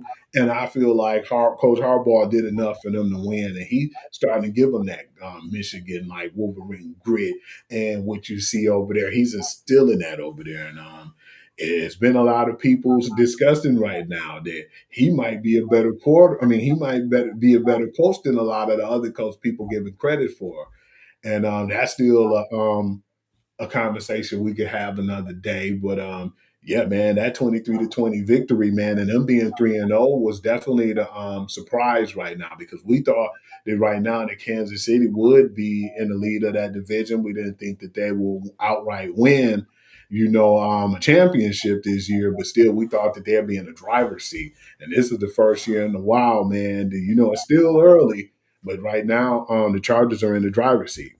Man, We already knew that Herbert was a good quarterback. He just needed a coach that believed in him and was going to work with him, and more importantly, build the offense around him. And that's what he got with Coach Harbaugh. And I know it's some of y'all can't stand my man's Jim Harbaugh, Captain Khaki. Y'all just can't stand him. But what we always say all the time, Hugh, wherever that man has He went, wins. he has won, whether it's NCAA or NFL. And big ups to Quinn Johnston, man. Damn, that dude just night and day. We already seen his talent when he was in TCU. He had a problem with keeping the ball in his hand. He had a lot of drop passes, but now when you see him, that dude's a threat, man. It's like he's their number one, and Keenan Allen's the complimentary Truthfully, wide that's the case receiver. right now. And he's been dangerous because we've been saying, man, I think they still need another receiver, but we already knew they had Lad McConkey and then they had Keenan Allen. We said it was still a piece missing, and it was basically Quentin Johnson stepping up to the plate, man. So I definitely give credit where credit is due, man. The I got game back on too with Chargers, they definitely gonna have a say so in what goes on in the AFC. this game. I give more credit to how bad the New Orleans Aints are. Because that S don't belong with them right now because they don't No. seem like they a team with a strategy. None. They winging it big time. Yeah, that 44-13, man, it was more or And it less. wasn't even addictive of what that game really was. Nah, I think it was more defense and defense scoring. You know, they had a defensive touchdown. No, they had, I think they had a defensive touchdown. They had my man's what's his name? Torrey Horton. He had a touchdown and he ran one back, you know, on special teams. But it's just really, man, we already felt like New Orleans was gonna be like the one of the teams like this. Ain't been the same since Drew Brees been gone, man. Yeah, we definitely thought they was gonna be the bottom of the barrel this season. But yeah, that was just And they have not disappointed. I don't really have much to say after that 44-13 Ain't much to even victory. say about that game except the Aints just ain't it. This was a game that kind of surprised me. The 3-0 49ers, man. Yeah, you have Brock Purdy who got hurt and couldn't play. Mac Jones stepped in, man, and Mac Jones! he didn't, you know, he might not impress a lot of people, but he's doing his job, and his job he's winning. But one thing I was impressed with when the score was 13-15 at the end of the game, how he led them down the field to kick that walk-off field goal as well. And it was a good team they beat. It wasn't like they beat a trashy team. I feel like the Cardinals played good, but it's like when you have to play those division rivals, it hit different. And them pulling that off of Mac Jones, I give him a lot of credit, man. 284, 27-41, and a touchdown. And I just feel like his confidence is back because we talked about how when he had Josh McDaniels in New England and how well he played, he went to the Pro Bowl his first year. Then when he left, it just seemed like they just basically didn't really focus on the development of Mac Jones, man. And once he lost his confidence, I thought that was it for him. This was probably one of the best things that could happen to him to have, you know, my man's Kyle Shanahan and to have a good, you know, quarterback guy over there and to have him under the tutelage of Brock Purdy, man. So yeah, man, if he decides to go somewhere next year or try to find him a home, man, I'm interested in what's going to happen. So yeah, that's something to keep your eye on. I could see him possibly being started somewhere, but if not, I think he may just be a quality backup for years to come. Absolutely, it definitely can't count that out. Let us not forget that dude Kyle Shanahan. He pretty good with them quarterbacks for the most part. Absolutely, he definitely good at developing. That. And this is the team everybody love to hate. The American team, Dallas Cowboys. How about them Cowgirls? Sorry, H2, my bad. Versus the Chicago Bears, and they had the Chicago Bears look really good, man. The Bears had something in them hands for that ass on Sunday. They took out what happened to them on the Cowboys. Absolutely. It was like suddenly the spark came on in Caleb Williams, and we started to see what we was expecting to see all this time. He looked real good. 298 through the air, 19 to 28, 4 touchdowns. That man looked clean, man. It was a really good effort on this And joint. the thing was though, and Stephen A. definitely pointed this out when he talked about it on First Take. A lot of those touchdown passes, Wide open, man. wide open. Did you hear about the issue with the but with Bubba Dub, it's been like a back and forth with him and Trevon Diggs online. And I think that Brian even got in on it. And he was Dude, like, Bubba Dub always get into it sometime in the season. and he said, I never got into it with the Dallas Cowboy players until now. They feeling some kind of way. And he had his way after that game, man, because it was like that. Most of the touchdowns, they was like 5 to 10 yards open. Man, how do you get that open in the league? Right. And while we talk about comedians, shout out to Mojo Brooks. Last week when the Lions whooped him, he had a crazy little thing he did. You got to see the one he did this week about them beating the Cowboys. Hilarious. Yeah, because I definitely seen the Ha Ha Davis one, man. I Oh was yeah, loving that shout one. out to my man Haha. He come up with some stuff too, boy. Yeah, he had 298, man, and that was so crisp, man, because he looked clean. He looked like how we expected Caleb Williams to look. But then on the other hand, you had your boy, Dak Prescott, 251 through the air, 31 to 40. He had a touchdown, but 2 costly picks as well, man. And the Bears defense played pretty good too, man. And big ups to the rookie too, man, because he shined in that game. Luther Burden III, we always thought he was decent with Mizzou. Right. And that was his homecoming game. But yeah, man, it was a rough outing for the Cowboys, man.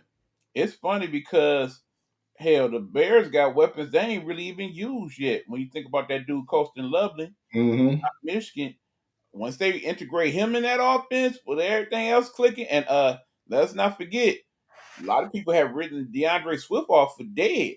Yeah, he looked pretty good that game, man. And then a lot of people can't slip on that double head monster with the tight ends, man. You got Love over there, Loveland, and then you got Cole Clement, man. Exactly. And everybody looked like I said, they talked to the head coach about it, Coach Johnson, and he was like, I think they finally started to buy into what I was telling them all these weeks. And we had a good week of practice, and it showed. And it definitely did. It definitely did. But it's a tale of two games, because on the one hand, can't wait to see what the Bears pull off next. But on the other hand, it's looking real bad for them Cowboys, at least Definitely. particularly on defense.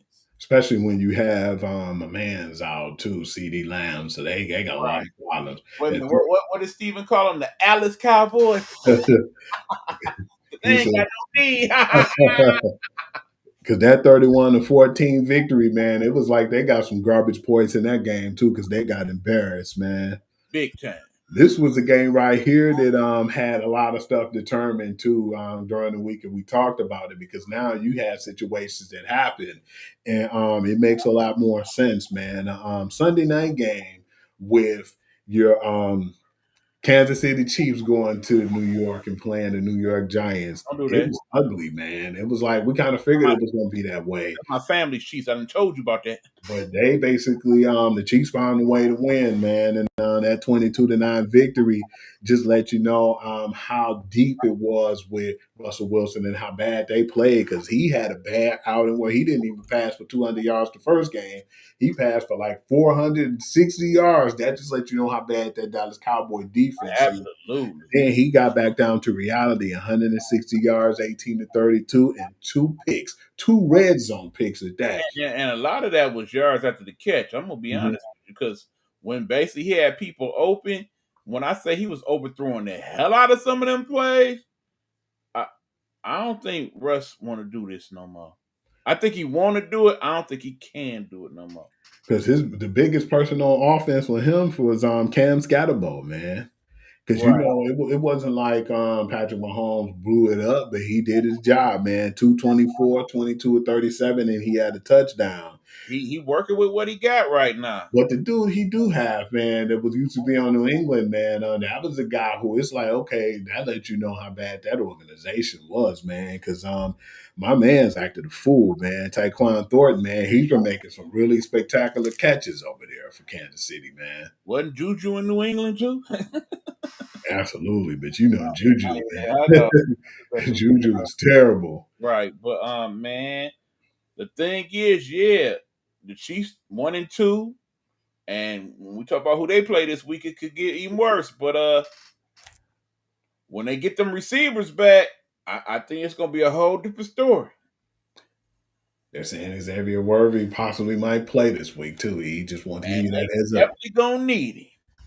All right, E man, let's get into it, man. Damn, we probably go a little bit over what we usually talk about because we're gonna talk about both college predictions and the NFL. Yeah.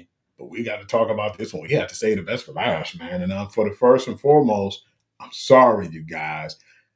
Statistically, we've seen a lot of things that happen, and we feel like being in Baltimore, this might not be a good one for us. But then when we looked at it too, we thought that it would be still a close game. Nobody really had the Lions in this one, man, Nobody. and they took that personally, man, because they beat the brakes off these guys. And it's not like they had like so many touchdown leads over them. It's just they went in there to Baltimore and they did what Baltimore usually do to people. The offensive line bullied their defensive line, and our defense bullied their offensive line. And it was just like a slugfest, man. And I just think that we had the better team that day because they sacked, which surprised the heck out of me too, man. That's why I've been keeping my mouth shut. 7 times they got to my man Lamar Jackson, man, and it was crazy because he everybody would have been looking at when you seen all those sacks. It was from like how many people? 5, 6 different people who got sacks, Right. But then and meanwhile, on the other end, the Lions, how many sacks did they give up? 0. But what They surprised never me would have thought that going into that game. was Aiden Hutchinson only had a sack. You know who was the Sack and a half. player of the game? Y'all better recognize this man's name and get it right. I had to pronounce it and understand it. My man's Al-Qadim Muhammad had 2.5 sacks that game, 4 tackles, 2 tackles for loss, and he had like 9 pressures. So yeah, that dude did his job, man. Between him and that dude Campbell, they was everywhere. Man, that's the dude. That's the Campbell we knew when he played tonight. That was Iowa Campbell right there. Hated that Campbell dude, man. He was everywhere. He didn't get no sacks, and I think people had to look. If you look back at that game, whenever you seen my man's Aiden Hutchins or you seen Al-Qadim Muhammad, he was right there, like a millistep right behind them. Absolutely. And they gave them problems, man. I was very impressed, but at the same time, I've never seen anybody contain Action Jackson like that. And all I definitely had to give my apologies, though, respectively, because we said, too, at the end of saying we possibly think it might be a close one and the Ravens might pull it out. But at the same time, we said if they don't, man, we wouldn't lose any sleep, man. And I said, I hope I'm wrong, and I'm glad I was wrong on this one. Our adrenaline was so high that day, man. Usually we probably be asleep at their game. I don't think we got off the phone till 2 o'clock in the morning. Yep. And then in the process of that, came up with some creations. So please let me shout out my people on TikTok. Y'all showing up big time. Based on the meme I made after that game, I have gone slightly viral, good people. Please check it out on my TikTok page. That's ebook at The Nighthawk World. Ebook at The Nighthawk World. Last I checked, I was up to damn near 9,000 views, over 1,000 likes. I'm loving it. Thank y'all. Yeah, I would definitely appreciate it, man. That was actually pretty good promo too, man. It was definitely something that we needed, man. It was a lot of memes, a lot of funny things going on, man. And then a lot of people had to eat that crow too. We ate the crow and spit it out, but a lot of people had to eat that. How did you feel about what Stephen A was saying? Oh man, they already had the players over there, and he was ducking behind what he said. They should have been that good. You know, what do you want? You want to give Johnny Morton the cookie, you know, for that because he already had the pieces. He should have been able to execute with those guys. No, it's funny because if you listen to today's first take, he was definitely doing a lot of ball washing and glizzy globbling over there. For real. As a lot of the talking heads had to turn around and do the next couple days. I liked it. Kimberly Martin rolled her eyes when he was talking that crap because he knew better. Right. Put some respect on my lines because they did what nobody thought they could do. And now all of a sudden, they back in the conversation again. They didn't re-enter the chat. Because I've been looking now and I've been telling people no matter what happens now after this, man, you ain't gonna hear any other players who went to any other teams or anything about what I have to say about what Brad Holmes should be doing. I don't got nothing to say right now, man. And big ups for two people, man. We know that we had the game balls out there, but damn, my man's had 164 yards and 2 touchdowns. My man's David Montgomery. And then you turn around and you had a really big game from, Jamar Gibbs, man, and Jameer Gibbs. But he was 1 yard shy of 100. But I know he didn't give a damn because he had 99 yards and 2 touchdowns. And Amon-Ra scored on a pretty fade pass, man. It was just a lot of stuff that we seen, man. But then that punch out too, man. When that happened, and then y'all kept hollering because I was on the phone with my aunt too, kind of look at the game and try to see what y'all was saying. Soon as you said that, you and my nephew both said in all big letters, Al-Qadim Muhammad. I was like, man, let me go and see what happened, man. As soon as I seen that, I was froze to the screen. And I'm telling you, I was in shock, man. Because we didn't have no good energy. All my homeboys who know that we got the podcast would have been giving it to me, but to have everybody on the same page and happy, I was really happy for my boy too, man. Muhammad, man, because we kick it all the time about the Lions, man. Shouts out to Muhammad and my boy Ruben, because I appreciate them calling me and asking my opinion. But yeah, my other boy Eric Merriweather, we was on the shock, man. You was in shock. We couldn't believe what happened that night, and it was a really good feeling. And then not only that, let's just go ahead and just bring that out too. The takeover. You got to talk about that. I don't got nothing to say about it, man. I'm gonna let you talk about the takeover. You. And we've noticed this now for the last 3 seasons. Lions fans travel very, very well. Maybe Seems like because no them matter high-ass where tickets we here. play across the country, when all is said and done and we end up winning, you don't hear the opposing fans booing. All you hear is, "Let's go Lions, Jared Goff, Jared Goff." I mean, they took over Baltimore just like they did last year in Houston, just like they did a couple years ago in LA. Lions fans everywhere right now. We America's team. Damn what they talking. Because some of my homeboys was down there, man. I know my boy Marcus Hutchinson was living in Baltimore. My homeboy Carl Turner, man, it was a lot of people. I think my boy Ray went down there.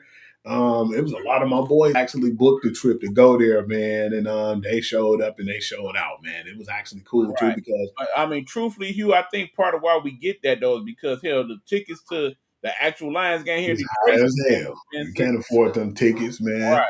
Especially It's with like the economy. to go to the game elsewhere and buy the plane and all that, and you still make out better. But yeah, it was just really good excitement, man. I was really proud of them and how they stood up. And I'm just trusting the process right now, man, and looking forward to the season. You ain't gonna hear me acting crazy. Or if I be upset about something, I'll tell you, but I'm not just gonna be acting real crazy. I'm gonna just be like, hey man, we gotta trust the process, man, because remember what David Montgomery was saying? People, they know, and they basically was feeling some kind of way. They was like, yeah, man, we had that one-off, game, man, trying to get everything together with our offense and everything, man, and people been tripping because, people still feel like the O-line is vulnerable and all this other stuff, man. I'm like, no, man, they just needed the time to work that out, man. Again, them not playing the preseason the way they should That have. definitely hurt them. It definitely showed them first week or so. But now that they done worked it in and the offensive line had time to gel a little bit and all of that, we starting to see the Lions as they are. And like I said, right now, the sky kind of the limit. I mean, you look at some of their games coming up. Yeah, they got a couple tough ones with the Chiefs and whatnot, but you see the problem some of them teams having right now. Yeah. Pretty good for us at the moment. So yeah, I'm gonna just respect where we at, man, and just see what we can do as far as the development because Calvin Shepard really had a good ass game plan. And then I like what John Morton did the last 2 weeks, man. And then shout out to Malik Cunningham for doing a great job playing. Oh, yeah, for the scout team, yeah. Right, exactly. He definitely helped us give us that good look that we needed on Lamar. All right, E-Man, you ready, man? We about to go ahead and get into this turbo round. You already know what time it is. We're gonna All right, y'all. Now hold on. We're gonna give y'all a second. Mhm. Play a quick commercial. When we come back, get your pen and paper ready. You know what time it is. It's time for our weekly predictions. Hopefully I make out better than I did last week with this NFL, man. Yeah. All right. All right, y'all. We are back. It's prediction time for your college football, your pro football, your college football. I got my paper ready. I'm ready. Let's do it, Hugh. Check this out, man. Not only I know you said you ain't trying to see that Thursday night game, At all. but we actually got a Friday game for you too, in college, man. Check this out. Florida State at Virginia. I'm liking that as a matchup, y'all. I'm gonna go with Florida State, but I'm gonna take the 6.5 because this ain't gonna be an easy contest, man. I think they're gonna surprise you. Who, Virginia Tech? I mean Virginia. I think Florida State put it on them. Okay. I'm definitely going with Florida State. I Number definitely- 24, TCU at Arizona. They got Arizona 3.5 point favor. I'm gonna go with TCU. I guess. Yeah. All right. Come on, man. Hey, any given Saturday or Sunday, man. So I ain't even gonna go there, E. But anyways, number 16, Georgia Tech versus Wake Forest. I'm gonna go with Georgia Tech and I'm gonna take those 13.5s. Georgia Tech rolling right now. Let's do it. Two teams in the top 25. You got number 21 USC versus Illinois. I'm gonna take USC. I'm gonna take the 6.5 points. E. That might mess around and actually be a decent game, I y'all. wouldn't be surprised. That might be an interesting watch. I'm going with USC because again, I think Illinois is overrated. Notre Dame and number 23 Notre Dame in Arkansas. I'm gonna take Notre Dame with the 4.5 at home. Yeah, Notre Dame, they should redeem themselves. Jesus. Utah State versus number 18 Vanderbilt. I got Vandy and I'm gonna take the 22.5. I ain't really seen Utah State this year, but I'm high on Vandy, so I'll probably go with that. I don't know if I'm taking them points, but I'm definitely going Vanderbilt. Number 1, the Ohio State University versus Washington. I'm gonna take Ohio State and I'm gonna take the 7.5. Nasty mouth monkey. Okay, yeah, I got that team down south of now. Okay. Number 4. Ooh, check this one out, bro. Number 4 LSU versus number 13 Ole Miss. Now, here's where we find out how good both these teams really is. This is why the SEC is the best conference in football, because we get matchups like this.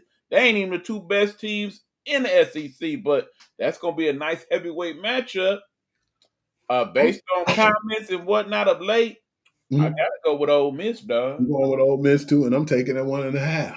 And the thing is, I need that to happen because when LSU lose, that press conference might get real interesting. Ryan Kelly, man, his blood pressure be going out of control.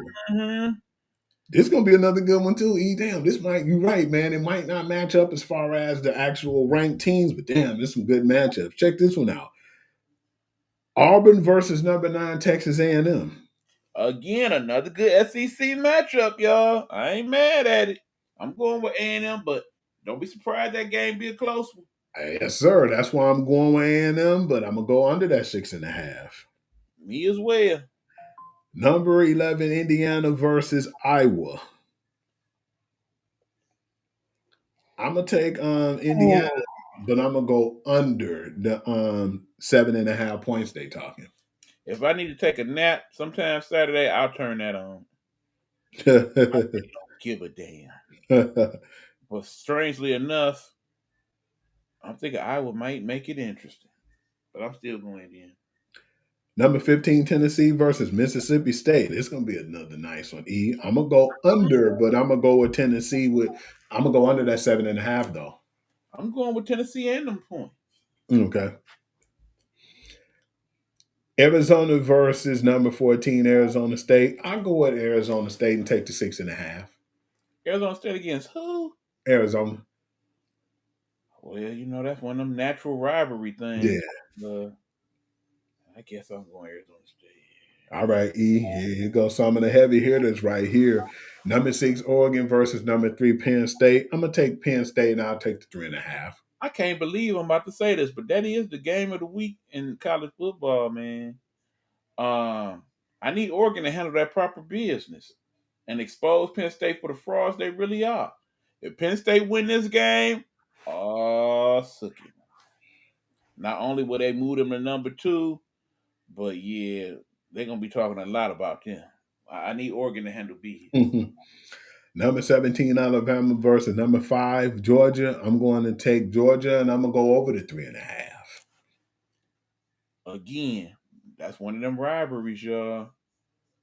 Would I be surprised if Alabama won? Not really. Do I think they will? No. I'm going Georgia.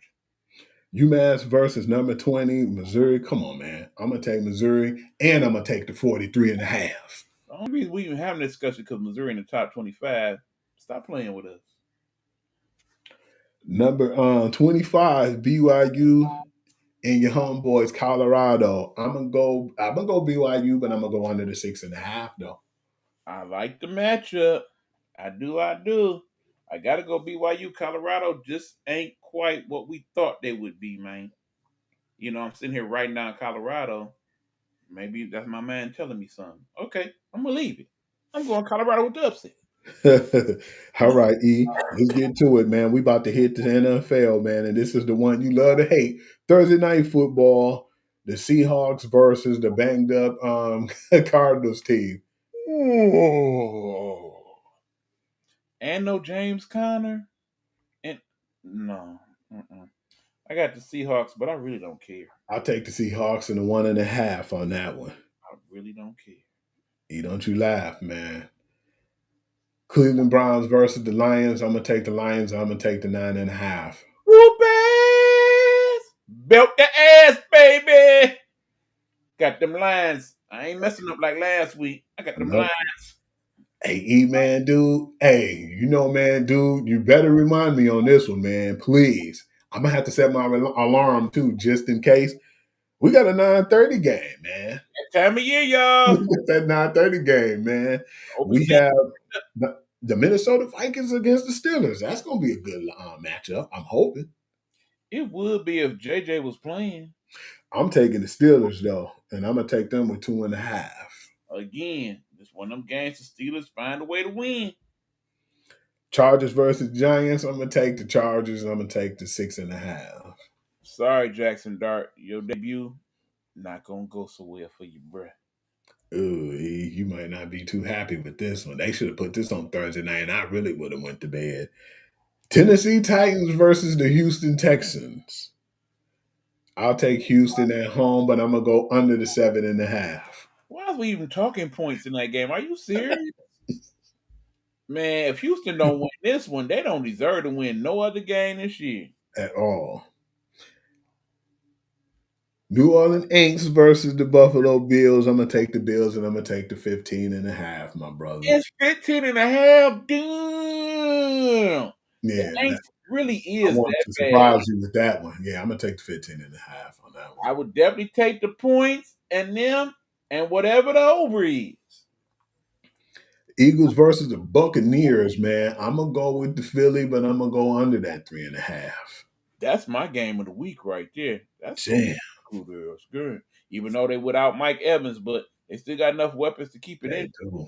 And again, in that game, look out for Bucky Irvin because I think the plan for them with the Eagles is to control the clock. And they've done that before. They punched them in the mouth several times, man. They had the Eagles number. But all that being said, I'm going with the Eagles. Thank God this ain't a Sunday night game. At first, I was looking too far ahead. I thought this was a Sunday night. You're not going to be happy, E. It's like me cursing you out real disrespectful right now. Carolina Panthers versus the Patriots. I'm going to go with the Panthers, and I'm going to take the 5.5. Ew. We got some bad games this week. There. Oh, Lord. You know I don't feel too good about the Patriots these days, so yeah, I'm going to go Carolina. And you got the Jacksonville Jaguars versus the 49ers. I'm going to take the 49ers in the 3.5. Man, this is a bad week of NFL football here. Not so fast, E. Not so fast, brother. The Monday night games are going to be pretty rough, but give me a second. This is a good one, baby. By the way, y'all. Indianapolis Colts versus the Rams. I'm gonna go with the Rams at home, and I'll take the 3.5. I like that game. You like that one a lot. The Rams will redeem themselves. Baltimore Ravens against the Kansas City Chiefs. I'm going to go with the Chiefs in this one, and I'm gonna go 2.5. We can only pray we get the type of game we got last year from these two teams. That was definitely probably the best game of the season It's last gonna year. be a rough one, E. This one is.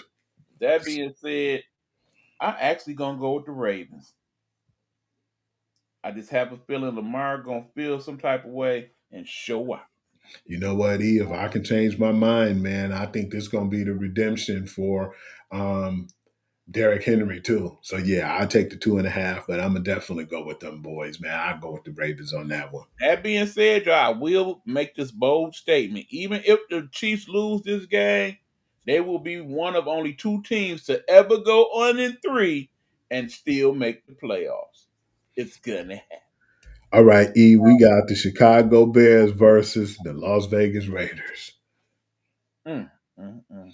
I'm gonna go with the Bears, and I'll take over the 1.5. I'm surprised it just went in the head. I Me and you both. riding rough shot on the Raiders. E, it's gonna be another stinker after that. Check this out, brother. This is the Sunday night game.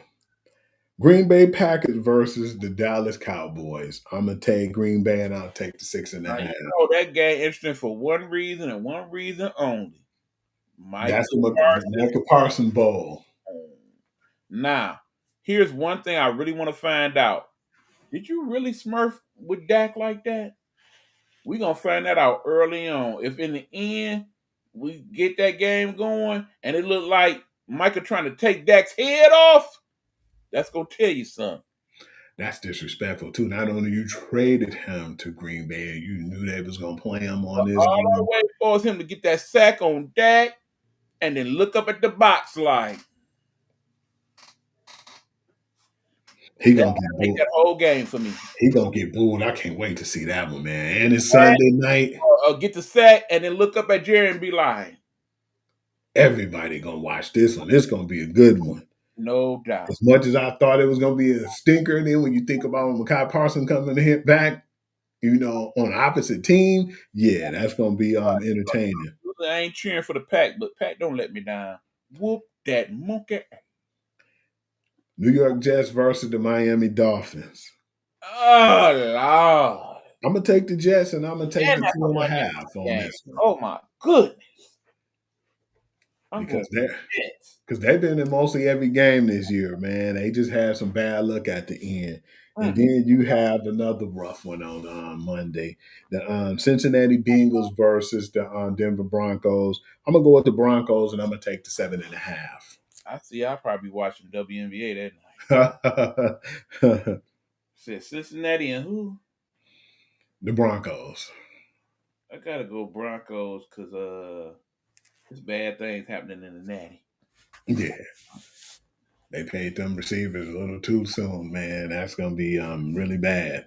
And it's like, man, there's no disrespect, but I can't continue to roll out the red carpet for Joe Burrow and talk about how great he is when, for the most part, they had him slow starts, don't make the playoffs, and he's always injured. Yeah, buddy. It's Carson Palmer all over again. Anything else you had to add, E? No, I'm pretty good on this week, man. Okay. Yeah, just shout out to all the college people getting their year started. I know they starting some of the volleyball right now.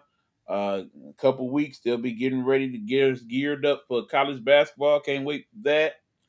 And they're doing some of the gymnastic tournaments early on here too. So yeah, shout out to all the college athletes doing their thing. They don't get as much publication as they should.